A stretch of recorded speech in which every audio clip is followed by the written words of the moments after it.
Hello दोस्तों, सबसे पहले तो आप लोगों का बहुत बहुत धन्यवाद क्योंकि हमारे 1 लाख सब्सक्राइबर हुए हैं। ये सब आपके प्यार का नतीजा है। ऐसा ही प्यार इस चैनल पे करते रहे, यही आपसे विनंती है। आज की मूवी एंटरटेनिंग है, लाइट कॉमेडी है, एक्शन है और मिस्ट्री भी है। तो चलो इस मजेदार मूवी का एक्सप्लेनेशन स्टार्ट करते हैं।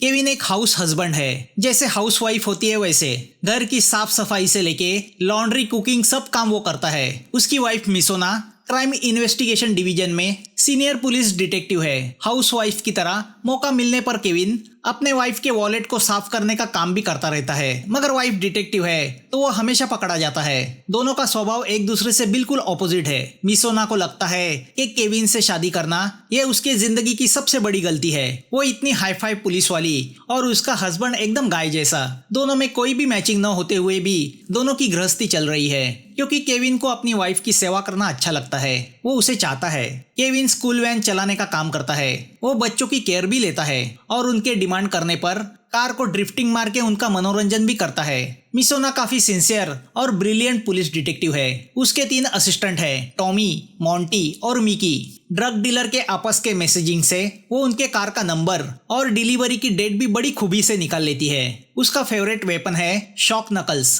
फाइटिंग करने में भी वो माहिर है। जो उसे कम समझते हैं वो आखिर में पकड़े ही जाते हैं। वो अपने मिशन की सक्सेस को एंजॉय भी करती है। तो ऐसी ही एक सेलिब्रेशन की रात जब उसके सब असिस्टेंट उसके घर जमा हुए होते हैं तो केविन टॉमी को एक रिस्ट बैंड देते हुए उससे कहता है कि बैंड वो उसकी वाइफ मिसोना को दे क्योंकि वो मुझे तो नाकारा समझती है। मैं दूंगा तो वो उसे फेंक देगी। यहाँ एक रात रिया नाम की लड़की किसी लॉकर में कोई पेन ड्राइव रखती है, मगर जैसे ही वो वहां से निकलती है कुछ लोग उस पर हमला करते हैं। उन्हें वो पेन ड्राइव चाहिए जिसमें किसी अकाउंट की डिटेल्स है। वो उनके चंगुल से भागने जाती है तो वो उसे शूट करते हैं। अब क्राइम सीन पे मिसोना आती है तो पता चलता है कि रिया ने बुलेट प्रूफ जैकेट पहना था तो उसकी जान बच गई है, मगर वो बेहोश है। तो अब न्यूज मीडिया को बताया जाता है कि रिया की मौत हो चुकी है क्योंकि मिसोना को ये मामला सीरियस लगता है। दूसरी ओर केविन मार्केट में कुछ फल सब्जी खरीदने जाता है तो वो कुछ गुंडों को एक औरत का पीछा करते हुए देखता है, जो देख के वो शॉक होता है क्योंकि वो उस औरत को पहचानता है। केविन उस औरत को यानी जियोनी को उन गुंडों से बचाता है तो पता चलता है भाई साहब फाइटिंग करना भी जानते हैं। केविन को जियोनी की फाइल से पता चलता है कि जियोनी प्रेग्नेंट है। दोनों की पुरानी पहचान निकलती है। वो केविन को बताती है कि उसका हस्बैंड फेलिक्स लापता है। फेलिक्स केविन का बॉस रह चुका है। इतना कह के जियोनी वहां से चली जाती है, मगर इन दोनों को साथ में मिसोना के असिस्टेंट मॉन्टी और मिकी देख लेते हैं तो वो इसकी खबर टॉमी को देते हैं कि उनके बॉस का हस्बैंड अपनी वाइफ के साथ चीटिंग कर रहा है। वो किसी औरत के साथ बाहर गुल खिला रहा है। दोनों इस बात को बड़ा चढ़ा के बताते हैं। टॉमी को उनपे विश्वास नहीं होता। उसके हिसाब से केविन एक लॉयल हस्बैंड है। उनकी ये बातें मिसोना सुनती है। वैसे तो मिसोना को भी उनकी बातों पे विश्वास नहीं होता कि उसका गुड फॉर नथिंग हस्बैंड बाहर कोई अफेयर कर रहा होगा, मगर उसके दिमाग में शक का कीड़ा तो घुस जाता है जिससे वो अनकंफर्टेबल होती है। रात को मिसोना के सोने के बाद केविन एक डिब्बा खोलता है जिसमें कई पासपोर्ट, गन और ड्राइविंग लाइसेंस होते हैं। एक फोटो एल्बम में हमें मिलिट्री ड्रेस में खड़ा केविन दिखाई देता है, मतलब अपना हीरो छुपा रुस्तम है। तो अब फ्लैशबैक के जरिए केविन की असलियत हमारे सामने आती है। 6 साल पहले की बात है। रशिया के एक पोर्ट से इल्लीगल वेपन का कंसाइनमेंट नॉर्थ कोरिया जाने वाला था। उसे रोकने के लिए केविन और उसकी टीम ने, जो डिफेंस इंटेलिजेंस के कमांडो थे, उन्होंने बिना परमिशन के मिशन को अंजाम देने का सोचा। केविन अपने साथी हुनान के साथ शिप पे गया। कंट्रोल रूम से जियोनी उन्हें गाइड कर रही थी। वो उनकी टीम का हिस्सा थी। शिप पे जाने के बाद उन्होंने वहां पे इलेक्ट्रोमैग्नेटिक डिवाइस बिठाया जिससे शिप को कंट्रोल किया जा सके। उससे उन्हें पता चला शिप नॉर्थ कोरिया नहीं साउथ कोरिया जा रही है। यह कैसे हो सकता है, मगर इसके पहले कि वो वहां से निकले उन्हें अरेस्ट किया गया। इलेक्ट्रोमैग्नेटिक डिवाइस का पासवर्ड केविन के पास था। पासवर्ड जानने के लिए उन्हें टॉर्चर किया गया। अपने साथी की जान बचाने के लिए केविन ने पासवर्ड उन रशियन को बताया। केविन के साथी की जान तो चली गई, मगर वो बच गया। बिना परमिशन के मिशन चलाने के जुर्म में केविन को आर्मी से निकाला गया। केविन जान गया था कि गवर्नमेंट के कुछ करप्ट ऑफिसर्स इलीगल तरीके से वॉर वेपन बेचने का काम करते हैं। इसका एहसास उसके सीनियर कैप्टन फेलिक्स को भी था, मगर सबूत नहीं थे। उसके बाद फेल्यूर केविन अपनी आइडेंटिटी बदल के एक आम इंसान की जिंदगी जीने लगा।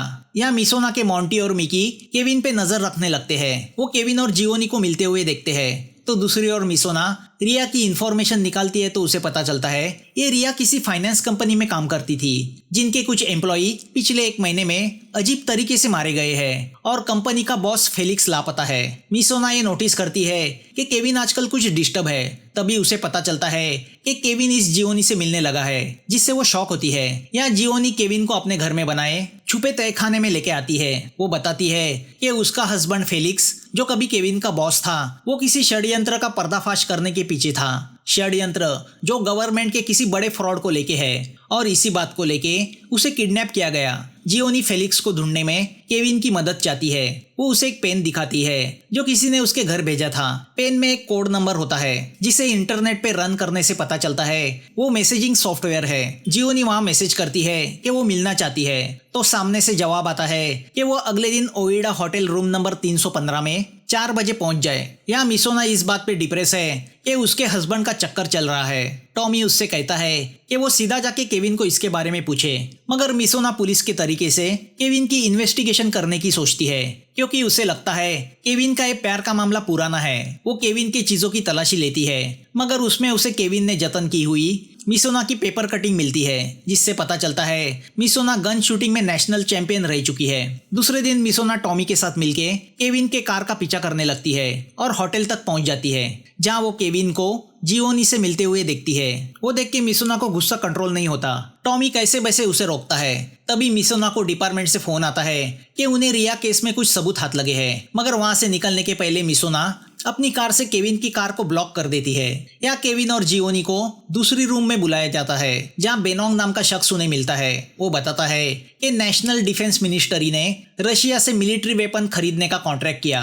दरअसल वो एक फेक कॉन्ट्रैक्ट था जिसमें 3.5 ट्रिलियन वोन का फ्रॉड किया गया। इस फ्रॉड का मास्टरमाइंड जनरल पार्क है, जो डिफेंस मिनिस्ट्री को कंट्रोल कर रहा है। जनरल पार्क का लोगो देख के केविन को याद आता है 6 साल पहले उन्होंने जब उस रशियन शिप पे हमला किया था, तब उसने वहां यही लोगो देखा था। बेनोंग बताता है कि पिछले 6 साल से फेलिक्स इस जनरल पार्क को एक्सपोज करने में लगा है। उसने अपनी टीम बनाई और ये रिया उसी टीम की मेंबर है। उसके टीम के सभी लोगों को मारा गया है, मगर ये जनरल पार्क कौन है कोई नहीं जानता। डिफेंस के टॉप ऑफिसर्स ने इस जनरल की असलियत ढूंढ निकालने का काम फेलिक्स पे सौंपा था, क्योंकि उन्हें शक था कि जनरल पार्क पूरा पैसा लेके भाग जाएगा। फेलिक्स ने उस 3.5 ट्रिलियन के अकाउंट को फ्रीज कर दिया और इस अकाउंट की इंफॉर्मेशन उसने कहीं पे छुपा के रखी है। इसी अकाउंट को पाने के लिए फेलिक्स को किडनैप किया गया है। बेनोंग को शक है कि फेलिक्स को शहर से दूर एक मेंटल हॉस्पिटल में रखा गया है। केविन जानता है कि उसके अकेले की बस की बात नहीं, मगर जियोनी का कहना है जहां पूरा डिफेंस डिपार्टमेंट ही करप्ट है, वहां विश्वास रखे तो किस पे।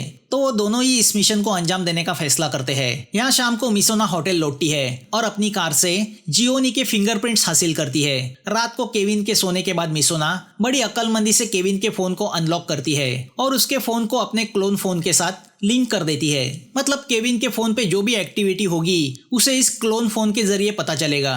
तभी केविन जाग जाता है, तो मिसोना नींद में चलने का बहाना बना के उसे बेवकूफ बनाती है। दूसरे दिन केविन जियोनी के साथ मेंटल हॉस्पिटल पहुंचता है, जहां फेलिक्स को किडनैप करके रखा गया है, मगर वहां बहुत सारे सिक्योरिटी गार्ड्स है। वही फेलिक्स को इलेक्ट्रिक शॉक से टॉर्चर करके उससे पेन ड्राइव के बारे में पूछा जा रहा है, मगर फेलिक्स मुंह खोलने को तैयार नहीं। उन्हें वो अकाउंट फाइल चाहिए जिसमें 3.5 ट्रिलियन वोन की इंफॉर्मेशन है। यहाँ क्लोन फोन से मिसोना को पता चलता है कि केविन शहर के बाहर मेंटल हॉस्पिटल गया है, जिससे वो सरप्राइज होती है कि केविन वहां क्यों गया। टॉमी मिसोना को समझाने की कोशिश करता है कि केविन एक फेथफुल हस्बैंड है, उस पे शक करना बेकार है। तभी उसे पता चलता है कि रिया को हॉस्पिटल में होश आया है। रिया बताती है कि वो जनरल पार्क की इंफॉर्मेशन निकालने में लगी थी, मगर पार्क की आइडेंटिटी कोई नहीं जानता, मानो वो एक घोस्ट की तरह है। वो एक तरह का लोगो इस्तेमाल करता है। यहाँ शाम को केविन जियोनी के साथ मिलके मेंटल हॉस्पिटल पे हमला करने की तैयारी शुरू करता है। वो अपना फोन स्विच ऑफ करता है। सीवर गटर साफ करने का ट्रक लेके केविन उस हॉस्पिटल पहुंचता है और अपना fake ID card security guard को दिखा के अंदर एंट्री करता है। गटर साफ करने का बहाना बना के अपना हुलिया चेंज करता है और हॉस्पिटल के मेंटल पेशेंट का यूनिफॉर्म पहन लेता है। उसे पेशेंट समझ के हॉस्पिटल की रूम में बंद किया जाता है। तो अब केविन अंदर के सिक्योरिटी को बेहोश करके उसका यूनिफॉर्म पहन लेता है और एसी डक्ट के जरिए उस टॉर्चर रूम में पहुंच जाता है जहां फेलिक्स को रखा है। फिर बड़ी अक्लमंदी से फेलिक्स को छुड़ा के उसकी जगह डॉक्टर को बांध देता है और बाहर रखी एम्बुलेंस में फेलिक्स को रख के वहां से भाग जाता है। यहाँ डॉक्टर का असिस्टेंट डॉक्टर को फेलिक्स समझ के बिजली का जबरदस्त झटका देता है। बेचारा डॉक्टर दूसरी ओर मिसोना के हाथ फेलिक्स के किडनैपिंग का फुटेज लगता है, जहां बैकग्राउंड में उसे एक लेडी दिखाई देती है, जिसे देख के मिसोना शॉक होती है। फेलिक्स के गायब होने की खबर डिफेंस के उन फ्रॉड ऑफिसर्स को चलती है, तो जनरल पार्क इमरजेंसी मीटिंग बुलाता है। अपने खुफिया अड्डे पे जनरल पार्क पहुंचता है। वो कोई आदमी नहीं, एक लेडी है, और वो लेडी कोई और नहीं बल्कि खुद जियोनी है। मतलब जनरल पार्क जियोनी ही है। तो उसने ये सब खेल क्यों रचा? मिसोना को भी पता चल चुका है कि फेलिक्स की किडनैपिंग के पीछे जियोनी ही है, जो उसके हस्बैंड की गर्लफ्रेंड है। यहाँ जियोनी डिफेंस के सब टॉप ऑफिसर से झूठ कहती है कि फेलिक्स के भागने के पीछे एयर कमांडर का हाथ है, जो फेलिक्स से इंफॉर्मेशन हासिल करके खुद अकेला सब पैसे खाना चाहता था। तो वो उसे शूट कर देती है। वो सबको विश्वास दिलाती है कि वो अकाउंट फाइल को जल्द से जल्द हासिल करेगी और उनका हिस्सा उनके अकाउंट में ट्रांसफर करेगी। दूसरी ओर केविन घायल फेलिक्स को लेके जियोनी ने बताए हुए डॉक्टर के पास पहुंच जाता है। जियोनी की उस पे नजर है। तभी फेलिक्स को होश आता है। वो केविन को बताता है कि अकाउंट फाइल वाला पेन ड्राइव उसके घर के तहखाने में है और तिजोरी का पासवर्ड 2771 है। उसकी ये बातें जियोनी यानी जनरल पार्क सुनती है और अपने लोगों को फेलिक्स के घर भेजती है। केविन फेलिक्स को मोबाइल देके वहां से निकलता है। तो यहाँ मिसोना भी फेलिक्स के घर की ओर निकलती है। जियोनी के लोग फेलिक्स के घर पहुंच के पासवर्ड डाल के पेन ड्राइव हासिल करते हैं। दरअसल जियोनी पूरे 3.5 ट्रिलियन खुद खाना चाहती है। वो डॉक्टर को फोन करके बताती है कि फेलिक्स को मार दिया जाए क्योंकि पेन ड्राइव हाथ लगा है। मगर फेलिक्स उस नकली डॉक्टर को पहचान जाता है, तो वो उसे मार देता है। फिर वो केविन को फोन करता है, तो उसे केविन से पता चलता है उसे मेंटल हॉस्पिटल से निकालने का मिशन जियोनी ने रचा था। फेलिक्स केविन को बताता है कि जियोनी तो पिछले 5 साल से गायब है और वो मेरी वाइफ नहीं है। तभी एक ट्रक केविन की कार को टक्कर मार के कुचल देता है। यहाँ मिसोना फेलिक्स के घर पहुंचती है और जियोनी के लोगों पे हमला करती है। वो हाथापाई में उस पेन ड्राइव को भी हासिल करती है और अपने क्लोन फोन पे उस पेन ड्राइव का पूरा डेटा ट्रांसफर करती है, जो ऑटोमेटिकली केविन के फोन पे भी चला जाता है। अब वो पेन ड्राइव को डिस्ट्रॉय कर देती है। बेनोंग जियोनी को फोन करके बताता है कि पेन ड्राइव डिस्ट्रॉय हो चुका है, जिससे जियोनी काफी गुस्सा होती है। अब मिसोना को जियोनी के टॉर्चर चेंबर लाया जाता है। मिसोना पहचान जाती है कि जियोनी ही जनरल पार्क है। जियोनी को पक्का पता है कि मिसोना ने फाइल के इंपॉर्टेंस को देख के उसे कहीं और ट्रांसफर किया है, मगर मिसोना बताने को तैयार नहीं। तो अब मिसोना को ड्रग्स का इंजेक्शन लगाया जाता है। वो मिसोना से कहती है कि अगर उसने इन्फॉर्मेशन नहीं दी तो केविन को मार दिया जाएगा। घायल केविन को जियोनी का आदमी मारने मुड़ता है, तो मिसोना बताती है कि फाइल केविन के फोन पे ट्रांसफर कर दी गई है। तो अब बेनोंग केविन का फोन हासिल करता है और उससे सभी फाइल्स अपने पेन ड्राइव पे ट्रांसफर करता है। यहाँ जियोनी का आदमी केविन को मारने जाता है, तो केविन ही उसे मार देता है। अब जियोनी उस फाइल से अकाउंट एक्सेस करके 3.5 ट्रिलियन अपने ऑफशोर अकाउंट में ट्रांसफर करने लगती है। तो यहाँ केविन आके मिसोना को बचाता है। केविन को एक्शन पैक अवतार में देख के मिसोना दंग रह जाती है, जिसे वो बुद्धू और बेवकूफ समझ रही थी। वो स्किल आर्मी कमांडो निकला था। दोनों ट्रक से वहां से भागते हैं, तो जियोनी के लोग उनका पीछा करने लगते हैं, मगर केविन बड़ी चतुराई से उनसे पीछा छुड़ाता है। मिसोना इस बात से खफा होती है कि केविन ने उससे अपनी असलियत छुपाई। चीट किए जाने पर वो हर्ट हो चुकी है। वो केविन से कहती है, अपने आप को इतने अक्लमंद समझते हो, मगर एक औरत ने तुम्हें इस्तेमाल किया। तो अब वो दोनों फैसला करते हैं कि वो जियोनी को सबक सिखाएंगे। यहाँ पुलिस डिपार्टमेंट में मिलिट्री के कुछ ऑफिसर्स मिसोना की डेस्क की तलाशी लेने आते हैं। टॉमी ये बात मिसोना को बताता है। तो अब मिसोना फेलिक्स के घर से वो क्लोन फोन हासिल करने का फैसला करती है। उस क्लोन फोन से उन्हें केविन के फोन का लोकेशन मिलता है, जो जियोनी के पास है। यानी उन्हें जियोनी का लोकेशन मिलता है, जिसका अड्डा एक पुराने मिलिट्री बंकर में है। वहां जाने का रास्ता केविन जानता है। तो अब पूरी तैयारी के साथ वो वहां जाने निकलते हैं। जियोनी के गार्ड को शूट करके वो बंकर में एंट्री करते हैं। अब अंदर उनके और गार्ड्स के बीच फायरिंग शुरू होती है। मिसोना तो है ही शूटिंग चैंपियन, तो वो एक एक को चुन चुन के मारने लगती है। या मनी लॉन्ड्रिंग का प्रोसेस 80% पूरा होता है कि तभी केविन इलेक्ट्रिक का मेन स्विच ऑफ कर देता है, जिससे ट्रांसफरिंग का काम रुक जाता है। जियोनी का आदमी बताता है कि सिस्टम फिर से रीसेट हुई है, तो फिर से पैसा ट्रांसफर करना होगा। वो सुन के जियोनी बौखला जाती है।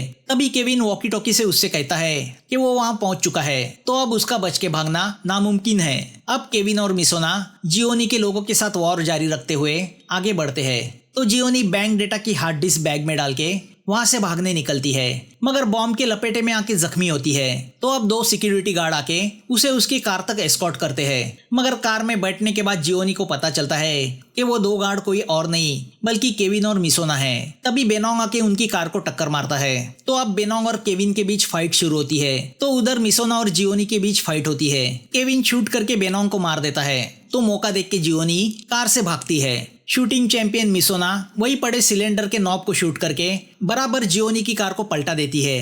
घायल जियोनी उन्हें पैसे का लालच देती है। मिसोना उससे कहती है ये पैसा पूरे देश का है, हमारा नहीं। हार्ड डिस्क वाले बैग को मिलिट्री के हवाले किया जाता है। फॉर्मेलिटी के तौर पे केविन और मिसोना को अरेस्ट किया जाता है। टॉमी मोंटी मिकी उन दोनों को सैल्यूट करते हैं। जियोनी को देशद्रोह के इल्जाम में जेल भेज दिया जाता है। 6 महीने गुजरते हैं। अब केविन और मिसोना दोनों मिलकर क्राइम डिपार्टमेंट में काम कर रहे हैं। उनके हाथ एक ड्रग डीलर लगता है।